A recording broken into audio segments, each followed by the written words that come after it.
ada artinya. Itu pura-pura doang, ecek-ecek doang ya. Oke. Teman-teman, tadi baca berita hari ini penambahan positif tertinggi di negara kita ya, ada 900-an. Tuh, ini topiknya masih COVID nih ya, masih COVID karena kita belum bergerak, belum beranjak ke situ. Nah, di sosmed itu kan banyak banget yang geram banget sama pemerintah ya gitu. Aku juga sih sebetulnya gitu. Jadi aku tuh pengen tuh pemerintah itu benar-benar galak, tegas, menegakkan peraturan gitu. Pokoknya kalau dibilang stay at home ya stay at home gitu. Terus kalau ada yang keluar itu mestinya tuh dikasih sanksi gitu, dikasih sanksi atau gitu. Pokoknya yang melanggar tuh di ini nih.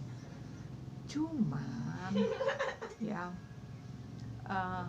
aku nggak ngebelain siapa-siapa gitu, tapi saya juga berusaha ngelihatnya dari dua sisi sih gitu.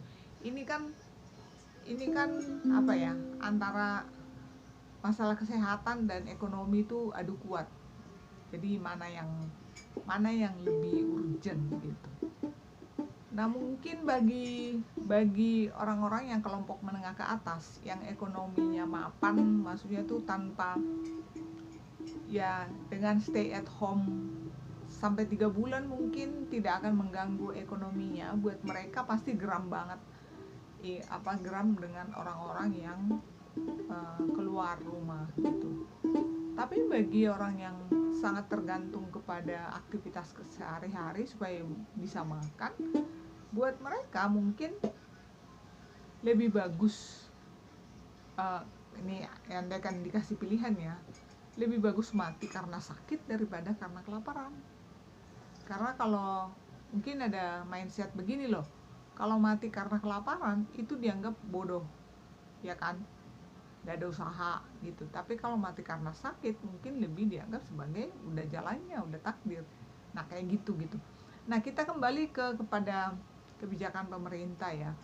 Kalau kita lihat sih, pertama ya, virus ini kan memang baru, sehingga penanganannya juga masih terus diteliti.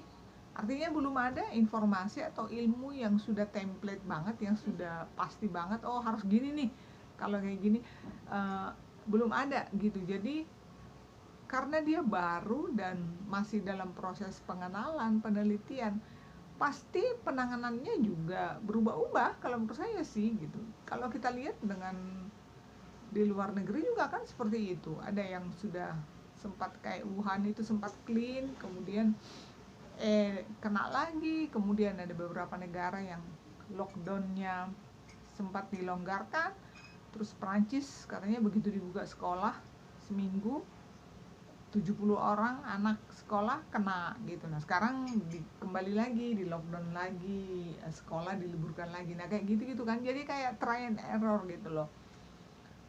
Nah mungkin itu yang pemerintah kita mungkin melihat seperti itu ya. Di negara lain juga artinya belum ada model yang ideal sekali gitu. Mungkin adalah seperti Vietnam, Kamboja yang dari awal mereka sudah begitu ada isu di Wuhan ada virus, dia langsung nutup negaranya totally gitu ya.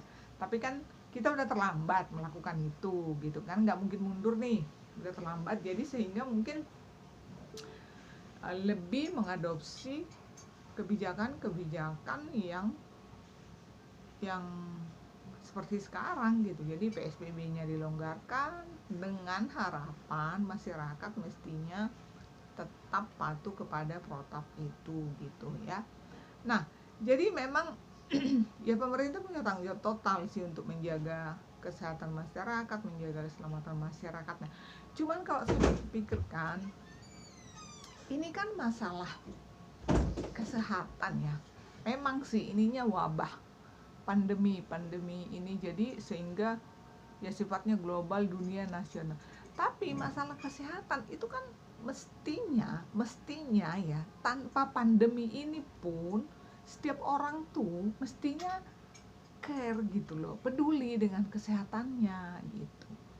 Jadi walaupun misalnya tidak ada anjuran untuk tidak, misalnya nih pemerintah tidak terlalu ketat sekali mengontrol pelaksanaan COVID ini, mestinya kita yang ya orang tubuh saya gitu loh. Tubuh saya, kalau saya kena, saya yang sakit gitu kan. Jadi bukan kayak masalah misalnya gini loh, dilarang demo karena mengganggu ketertiban umum, mengganggu itu, mungkin kita masih alah ikut aja lah gitu kan, ngerame-ramein, jadi dampaknya mungkin nggak langsung ke kita gitu.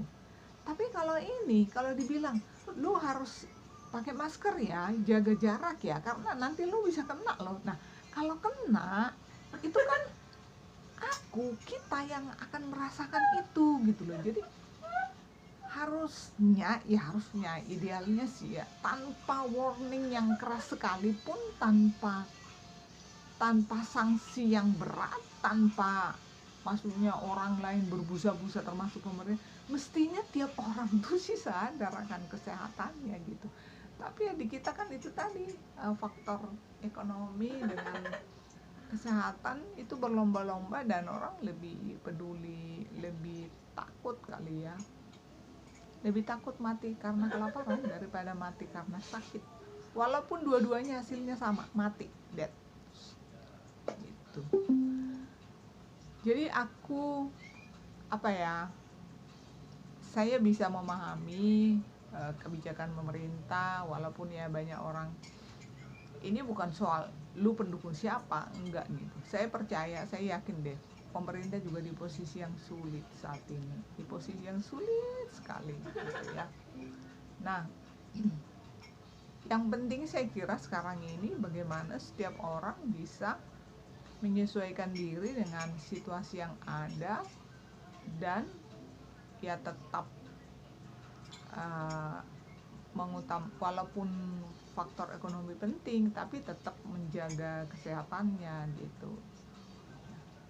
Kita gimana ya, nggak bisa juga ya, saya gregetan juga sih ngelihat orang di mall gitu ya, maksudnya tuh habis dibuka sih mallnya, iya sih, tapi misalnya nih kalau saya pribadi dibuka mallnya pun nggak tertarik saya ke mall gitu saat-saat seperti ini gitu.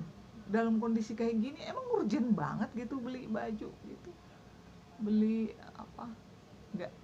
Jadi memang kembali ke orangnya sih, kembali ke ini kita masing-masing gitu. Andai pemerintah melaksanakan dengan ketat,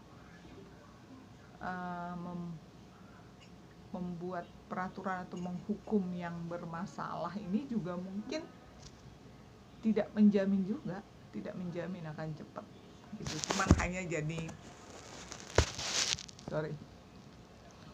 HP-nya jatuh, cuman ya setidaknya mungkin ada kita jadi percaya bahwa pemerintah serius gitu ya. Jadi ya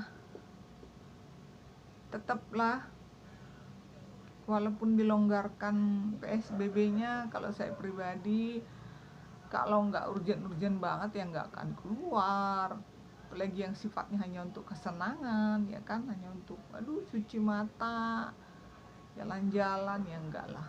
Kecuali harus ke dokter, harus ke rumah sakit, ke pasar, itu aja kali ya. Oke, kita lanjut lagi nyanyinya.